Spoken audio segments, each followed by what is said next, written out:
ఈ రాష్ట్రంలో పుట్టిన ప్రతి ఒక్కడు, ఈ గడ్డ మీద పుట్టిన ప్రతి ఒక్క వ్యక్తి ఈ రాష్ట్ర హక్కుల కోసం పోరాడాలి. దాంట్లో ఏమాత్రం కూడా సందేహం లేదు. అందరూ కలిసి రావాల్సిందిగా మరొకసారి విజ్ఞప్తి చేస్తున్నాం.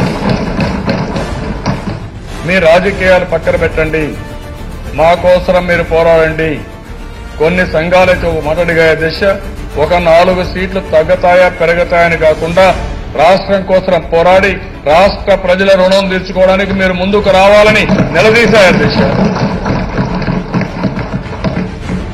రాజీ లేని పోరాటం చేసి మన హక్కులు కాపాడుకుందాం. రాష్ట్రం కోసం శ్రమ చేస్తూనే పోరాడుదాం. అవసరమైతే ఇంకొక గంట ఎక్కువ పనిచేస్తామని ప్రతి ఒక్కరు కూడా స్ఫూర్తిదాయకంగా ముందుకు వచ్చారు. రాష్ట్ర ప్రజలు ఇంత స్ఫూర్తితో ముందుకొస్తే కేంద్రంలో ఉండే ప్రభుత్వం మీ బాధ్యతను ఎందుకు నెరవేర్చని అడుగుతున్నాం, చట్టాన్ని ఎందుకు అమలు చేయని అడుగుతున్నాం.